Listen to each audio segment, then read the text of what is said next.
April is drawing to a close, and in the immortal interpretation of the words of Justin Timberlake during his NSYNC days, it's gonna be May. Coming up on this episode of The Eagle, we'll go over the week's top headlines. Young athletes working with adults to bring about change. That's a good news story to end on. We'll go through the latest details on the investigation into the gruesome murder of a physician's assistant in New Scotland. Charged with second-degree murder. He showed no emotion. He just seemed very clear-eyed as he walked into the courtroom. And we'll take a look at the state of home buying and financing. Spoiler alert, it's not great. The market is nuts. Like if you're trying to buy a house right now, what you're going to hear over and over again is low inventory. This is The Eagle, a Times Union podcast, a look inside our newsroom. I'm Jessica Marshall.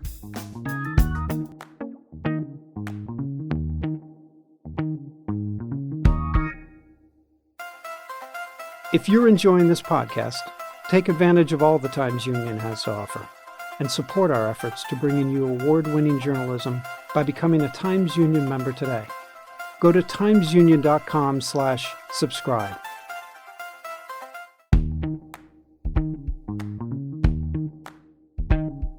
Welcome to The Eagle. I'm Jessica Marshall. First up, let's discuss what appeared in the Times Union and on timesunion.com this week. All right, back again with Times Union Editor-in-Chief Casey Seiler. Let's talk about the top headlines this week. We'll start with the fact that New York's highest court threw out all of the political maps that Democrats in the state Senate drew up for Congress. So tell me, what happened there? What are the specifics? Well, not all of them, but most of them.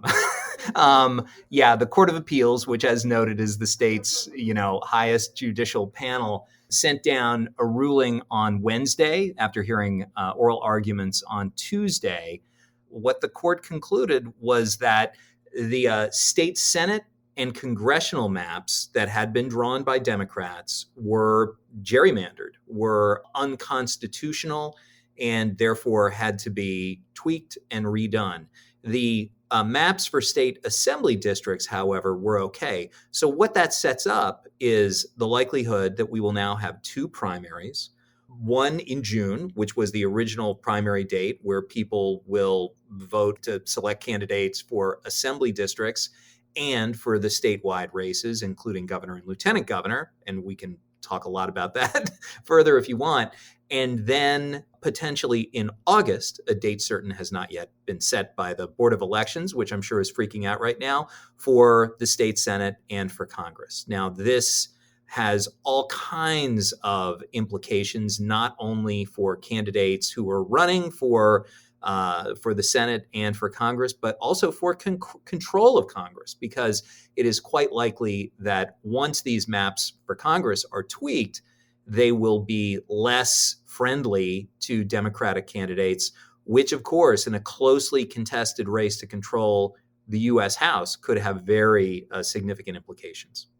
All right, well, be sure to check with your local Board of Elections for your polling place for multiple primaries. All right, sticking with state news, though, a fairly shocking report has just come out from the State Inspector General's office that has looked into how two state agencies responded to allegations of domestic violence by a state employee. Can you tell us more about that?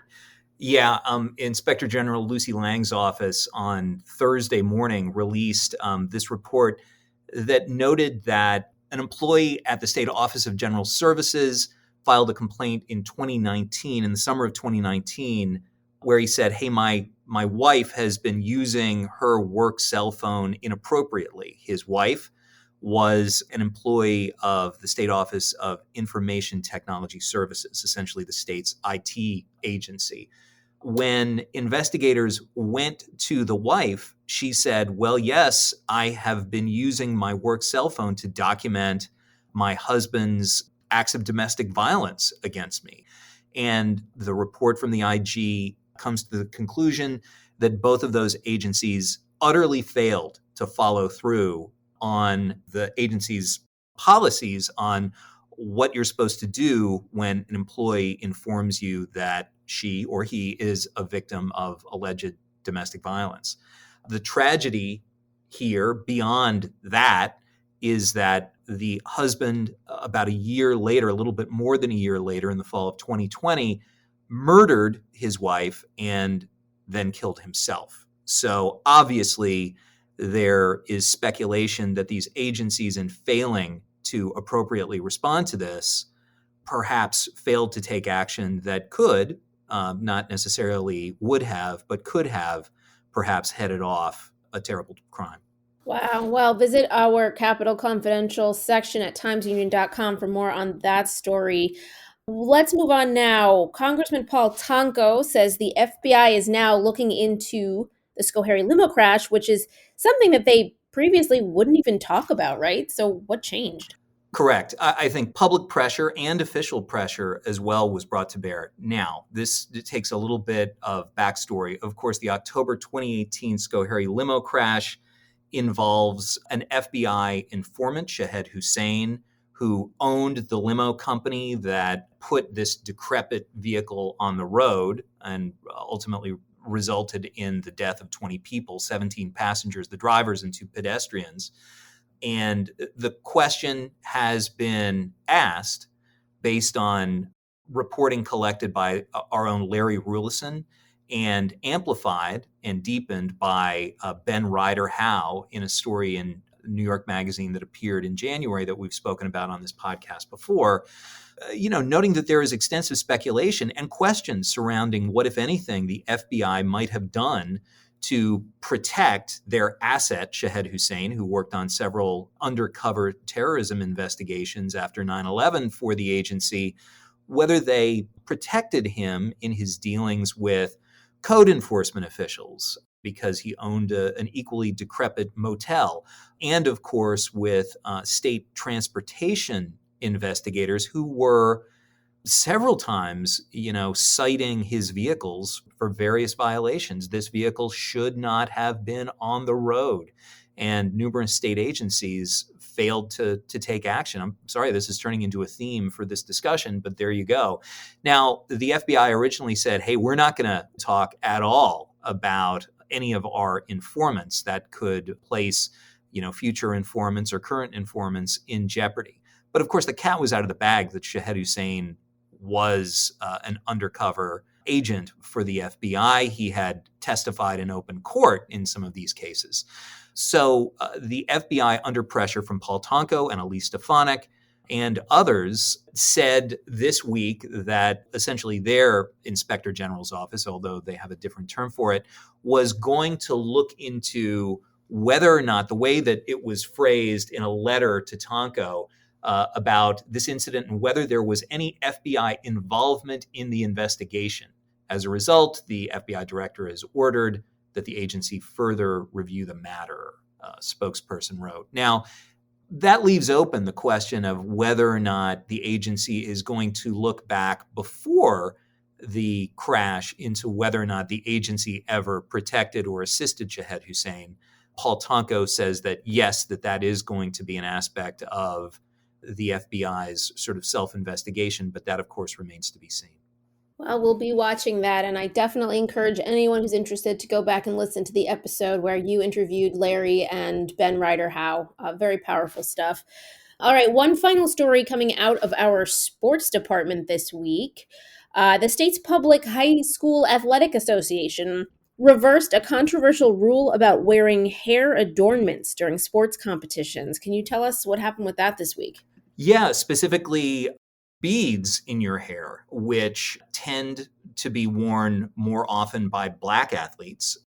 Back in February, the State High School Athletic Association sent out an email essentially reminding people of this policy and saying, hey, there's a waiver system.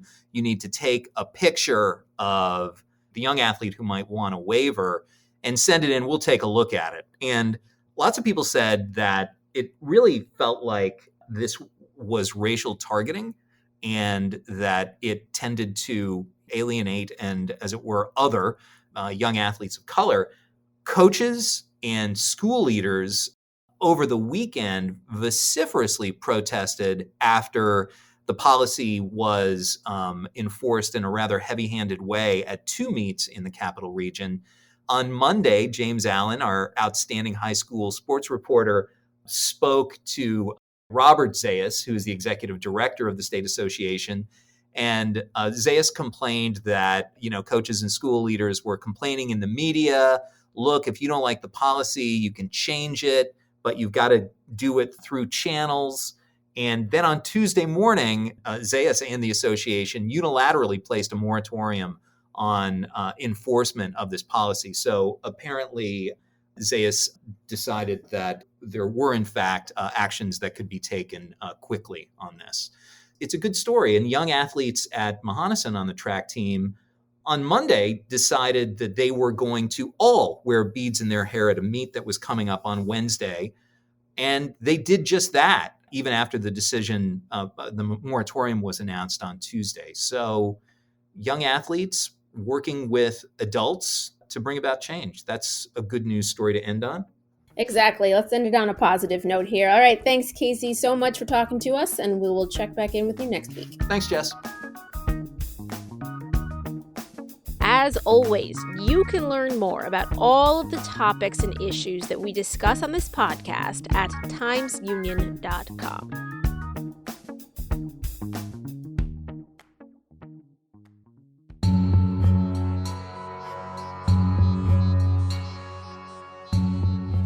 The gruesome April 13th murder of a beloved physician's assistant in his home in an Albany suburb has sent shockwaves through the capital region.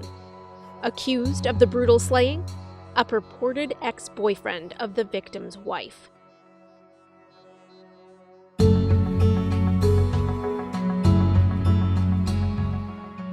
Since the formal indictment of the suspect last week, the Times-Union has learned more information about the alleged homicide and the events that both preceded and followed it. Managing editor Brendan Lyons has been breaking news on this story for more than 2 weeks. He and I are now going to go through what we know so far about the investigation. Now, before we start, a caution. The following contains descriptions of circumstances that may be distressing to hear, so please listen with care.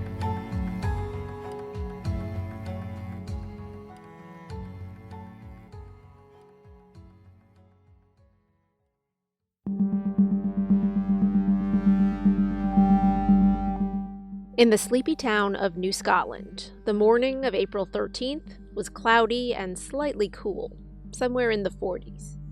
29-year-old Alana Radin left her suburban home on the sleepy cul-de-sac of Miller Road around 7 a.m. She drove to St. Peter's Hospital to start her shift as a physician's assistant in the surgical department. Her husband, 35-year-old Philip Rabati, was at home sleeping. He was also a physician's assistant at St. Peter's. They worked in the same department. His shift was due to start around lunchtime. Her husband failed to show up for his hospital shift at noon, which for a physician or a physician assistant is unheard of generally because they have patients scheduled, they have duties there are people waiting for their services. She couldn't reach him by text, by phone, so she called 911. Radin left work and called her father-in-law, local caterer and restaurant operator Shah Rabati. They both raced to the house on Miller Road. They drove toward the residence separately as the same time that an Albany County Sheriff's deputy was driving toward the residence. And they all arrived and found this horrible scene in the garage of the house. Phil Rabati was bound with his hands behind his back, and he had been mutilated and stabbed and slashed. Many of the wounds to his head and shoulder areas.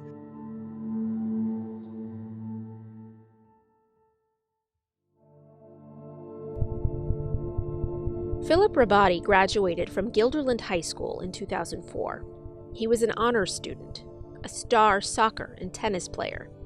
He graduated from the University at Albany with a degree in mathematics. According to his family, he'd always dreamed of being a doctor. That dream came true. He went on to medical school at Albany Medical College, graduated in 2015, and since then, he'd become a popular physician's assistant in the St. Peter's Hospital surgical department. On the side, he was an avid woodworker. He married fellow physician's assistant, Alana Radin, in September of 2021. Their wedding photo shows off an attractive and happy couple with bright eyes and radiant smiles. Theirs had all the makings of what friends and family say would have been an idyllic life. The newlyweds had built the house on Miller Road and moved in earlier that summer. But on April 13th, Philip Rabati's life was cut short at that very house in a horrific way.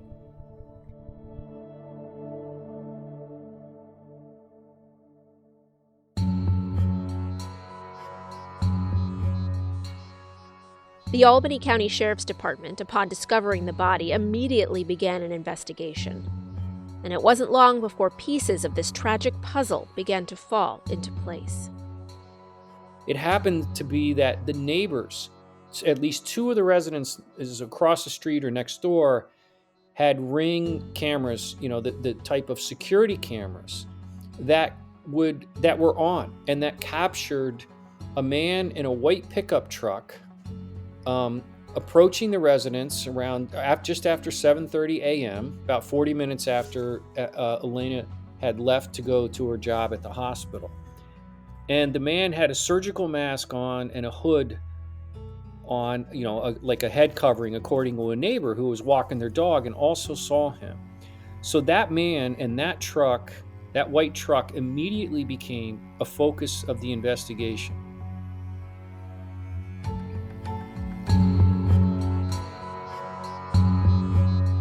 License plate readers near the scene picked up the vehicle. It was a rental, loaned out from an Enterprise rental car location on Central Avenue in Albany. It was rented to 40-year-old Jacob Klein of Virginia. Yesterday evening, Jacob Klein was taken into custody in Virginia with the assistance from the Virginia State Police and the Tennessee Highway Patrol. That's Albany County Sheriff Craig Apple 3 days after the murder at a press conference. It was then that he released some of the first details of their investigation. Jacob did travel to this area from Virginia with his vehicle and began stalking the victim 3 days prior to the murder. Who is Jacob Klein? He grew up in Cobleskill, New York. He was the son of a prominent lawyer in town. He graduated from the Albany Academy in 1999, where he was known as Larry. That's his middle name. He went to Clarkson University. Then he joined the Army. He served tours as a combat medic in Afghanistan and Iraq. He had no criminal record, no history of violence. After he left the Army, he was honorably discharged. He went to school to become a physician's assistant. The same school, in fact, at roughly the same time as Philip Rabati's wife, Alana Radin. At some point, they interview the widow, the wife, and she had talked to them about Jacob Klein, who was her ex-boyfriend, and at this time, 2 weeks ago, he lived in Virginia, south of Roanoke. According to what Radin told police, she'd had a personal relationship with Jacob Klein for several years. She'd said she'd broken things off, though, about 3 years ago. He moved to California, and they'd had no interaction since, save a few email exchanges. She told police that neither she nor her husband had any idea Klein had been in the Albany area around the time of the murder. There was suddenly a trail of circumstantial evidence that put her ex-boyfriend, who lived 8-10 hours away as you drive, to put him in Albany 2 days before the homicide. He rented an Airbnb. He rented a car in his own name, the truck that they believe was driven there to the homicide scene. They also had witnesses. One of Philip Rabati's neighbors had been on Miller Road walking their dog on the morning of April 13th, just before the police say the murder occurred. She said that a man who at least matched his build, he was about 5'8", as she described him, and rather stocky, and it turns out Jacob Klein now has been lifting weights and he's stocky and 5'8". That neighbor thought that he looked out of place. He was too early for him to be there as a contractor. He wasn't dressed like a contractor. Police say Ring doorbell footage from neighbors shows a man in a surgical mask and a hood approaching the front door. He bangs on it loudly for several minutes. When no one answers, he begins to walk away. But then, Philip Rabati answers the door. The suspect turns around and walks back.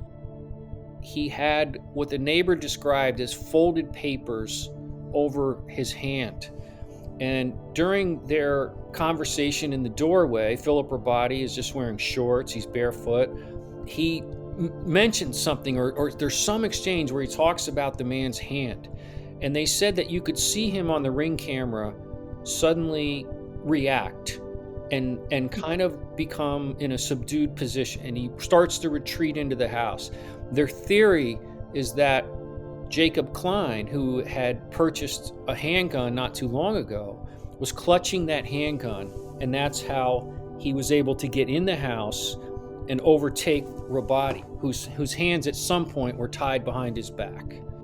Police say that from there, circumstantial evidence against Jacob Klein piled up fast. They put him, with the help of the FBI, which has ways now that they can track someone's cell phone even after the fact. And they had put that cell phone in the area of the couple's house a day or so before the homicide. They had also found that the Airbnb, which was a short distance from St. Peter's off New Scotland Avenue, you could walk to St. Peter's from there, and they believed that Klein had also gone to St. Peter's to surveil either the husband or the wife or both.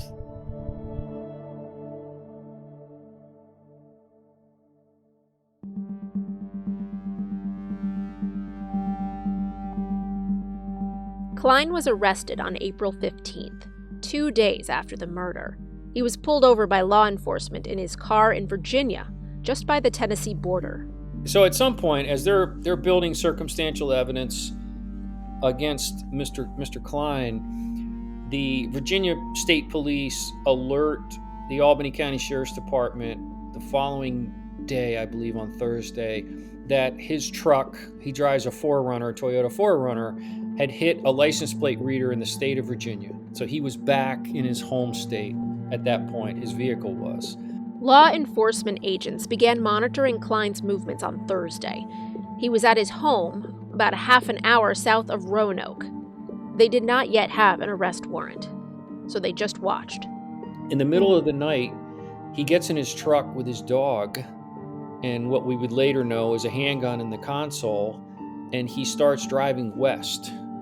At this point, law enforcement suspected that Klein may have been trying to flee the country, head to Mexico possibly, given the direction he was driving. So they go to a town judge in New Scotland, and they have a warrant issued for his arrest. The police, though, knowing that he has a registered handgun and maybe another firearm, they want to be careful about how they approach him, with the idea being that he might try suicide by cop, for instance, or try to harm himself or harm others around him. So their thought was they wanted to wait to see if he would pull into a rest area or a hotel for the night or something like that. But that's not what happened. He went to Memphis, and he met an acquaintance who had driven from Texas and met him, roughly halfway. And Jacob Klein turned his dog over to that individual. And he eventually he turned around and came back toward Virginia. Law enforcement intercepted Klein as he crossed the border from Tennessee. Initially, we were told that he wouldn't get out of the car immediately and that he appeared to reach toward his glove box. But someone close to Klein who spoke to us on background had said that was not true, that the gun, in fact, was in his console. It was loaded, but that he immediately followed their orders. He got out of the car. He got down on the ground. He was actually in the driving lane of an interstate when he got out of his car, and they took him into custody. Jacob Klein was held in Virginia. He waived his extradition rights. The Albany County Sheriffs collected him and brought him back to the Capital Region for an arraignment on April 21st. He is currently being held at the Albany County Correctional Facility in Colony. He was brought before a town justice in the town of New Scotland at 3 p.m. in the afternoon and charged with second-degree murder. He showed no emotion. He just seemed very clear-eyed as he walked into the courtroom, and now he's remanded, and he was subsequently indicted.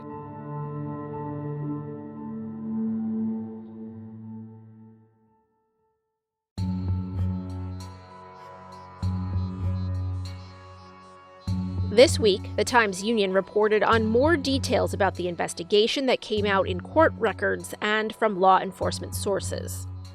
According to what Elena Radin told police, Jacob Klein had sent her an email in September, just before her wedding. The email, she said, concerned her. In it, Klein had said that he moved back to the East Coast from California, where he'd been since about 2017. He told her he'd made a lot of money, and he wanted to rekindle their relationship. By all accounts, this was an anomaly in his life. Even Elena Radin had described to police that while they had not a successful relationship, that he had never been physically abusive of her, although, according to investigators, she did describe him as psychologically abusive at times. There was also more revealed about the crime scene. The faucets in some bathrooms in the house on Miller Road were on when police arrived on April 13th. Water was spilling over onto the floors. And another neighbor admitted that they had heard yelling coming from the house around the likely time of the murder. But they said they did not think at the time that it had warranted a call to police.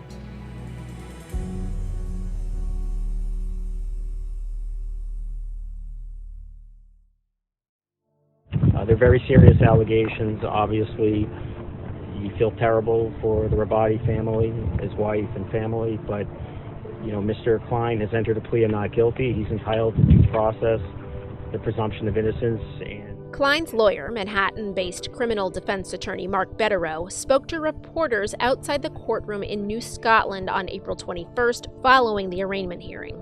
And we'll be getting discovery in this case over the next several weeks. We'll review it and go from there. But I would just caution the public to presume innocence, as anyone is entitled to, and wait for the details to come in the courtroom, not through press conferences and releases by the police officers. It could be that they wage a court fight and try to get some of the evidence thrown out. Maybe he'll even try his hand and go to trial if he has a lot of money and has nothing to lose. But there's a sense among the law enforcement who have seen this case and seen this individual that he almost, in their view, appears resigned to this, that he did this in a way they feel that was not bulletproof, that he knew he would be caught. You wonder if he will simply take a plea and hope that he might get 20 or 25 to life or something like that, is what some of them are speculating about. Every homicide and every family's loss is horrific. And this one just seems to have devastated so many individuals. When I left court after his arraignment in New Scotland, I remembered seeing a couple carloads of people who were there. I don't know that they went inside because I was in the front of the courtroom, but they might have just been there. But they were adults in probably their 20s and 30s, and they were all in tears in their cars.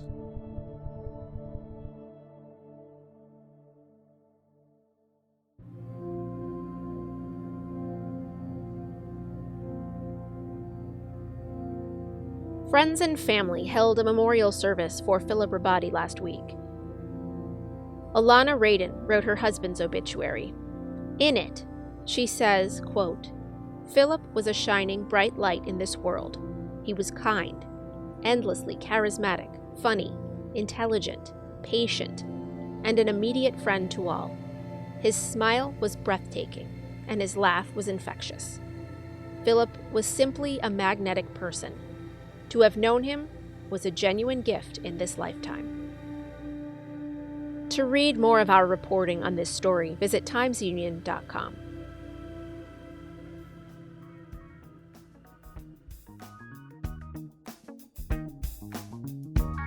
after the break.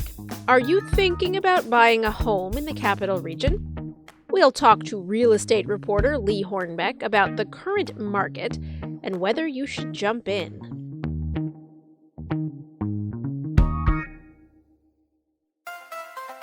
If you're enjoying this podcast, take advantage of all the Times Union has to offer and support our efforts to bring in you award-winning journalism by becoming a Times Union member today.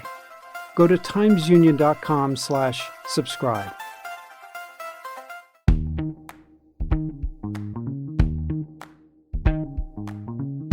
Welcome back. You're listening to The Eagle, a Times Union podcast. I'm Jessica Marshall. If you've been thinking about buying a home lately, you've no doubt noticed that it's not exactly a buyer's market at the moment. It's been that way across America going on 2 years now, roughly since the pandemic took hold. And with the Fed threatening to raise interest rates again to curb inflation, it's not looking like it'll change much in the near future. Times Union real estate reporter Lee Hornbeck recently took a look at what that less than hopeful outlook means for the market here in the capital region. I wanted to look at the twin things that are happening. Inflation, which is about 8%, which is really high. Like this time last year, we were at a little over 2%, closest to 3%. And that's where economists kind of like the rate of inflation to be in the United States and elsewhere. Then came COVID-19. There was an infusion of like $3 trillion from the federal government to help Americans. If you have like a lot of cash circulating in the economy, it creates inflation. So we saw the prices of regular things go up, milk and bread. Then the invasion of Ukraine, and that resulted in gas prices going up. So all these things are happening, which makes our cost of living just generally higher. Every time we get gas, every time we go to the grocery store, every time we just even like get ice cream down the street. My question was, how is that affecting a market that is already really difficult for home buyers? Difficult might be an understatement, right? The market is nuts. Like if you're trying to buy a house right now, what you're going to hear over and over again is low inventory.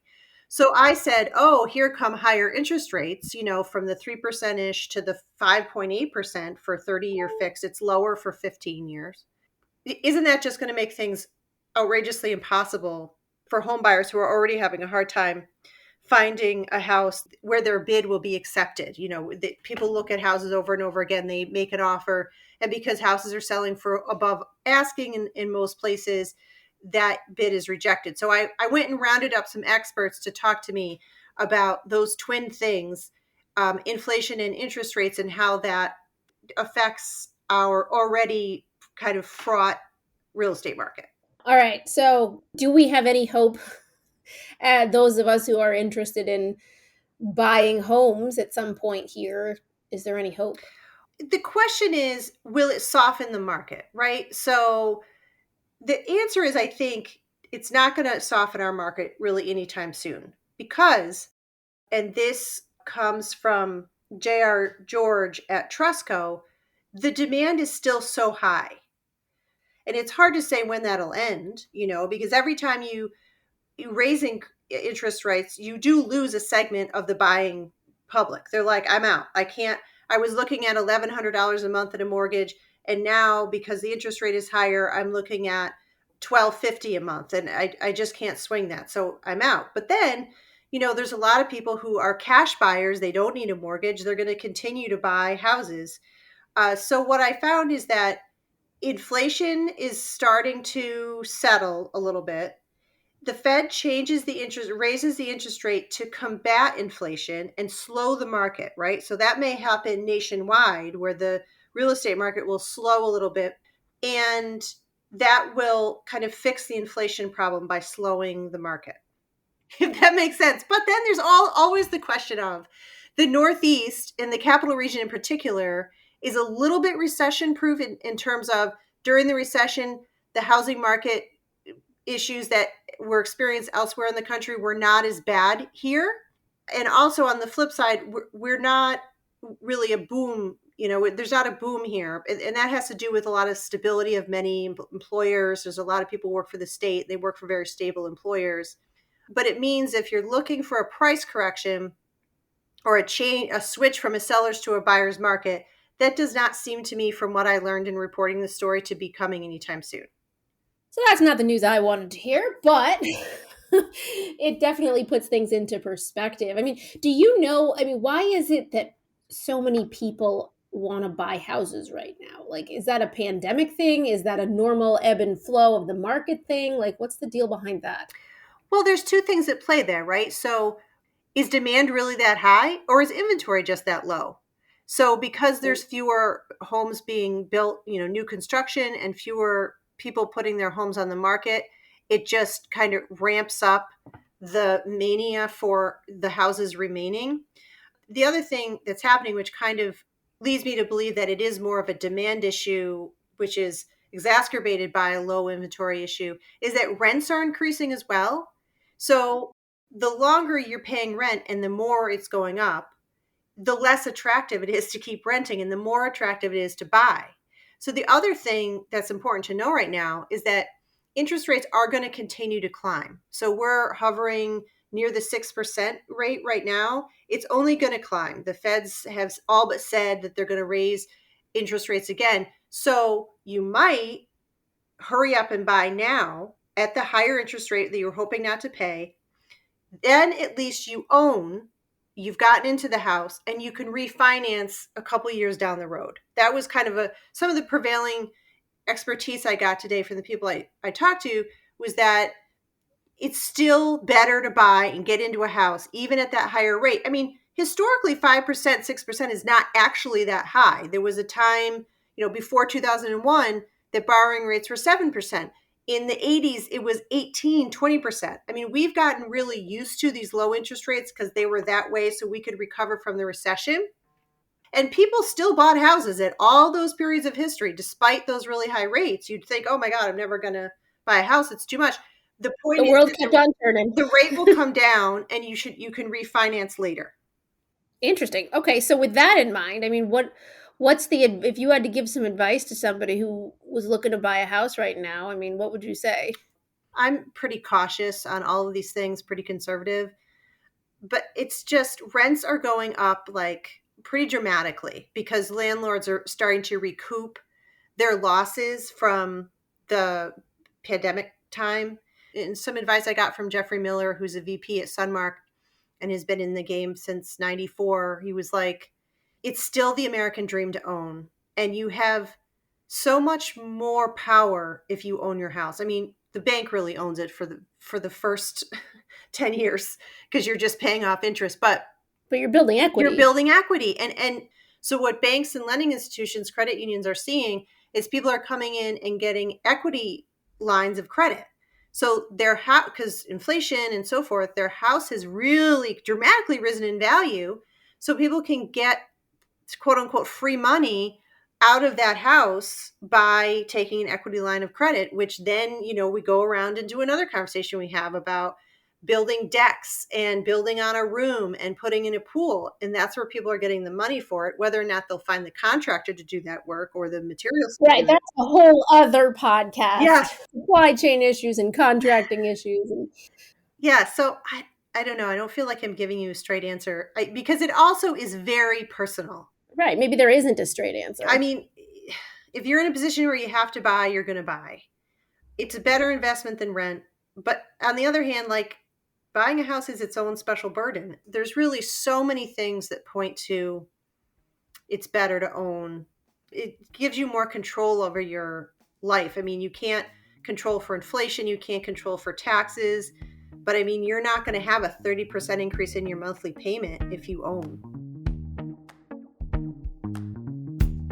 All right, that's it for this week. I'm Jessica Marshall. We'll be back next week with another look inside the newsroom here at the Times-Union. In the meantime, check us out on Facebook, Twitter, YouTube, and Instagram, or head on over to timesunion.com for the latest news and features. The Eagle is a production of the Times-Union. It's produced and edited by me, Jessica Marshall, with help from the Times-Union digital team and the newsroom. Special thanks this week to Casey Seiler, Brendan Lyons, and Lee Hornbeck for their contribution to this episode.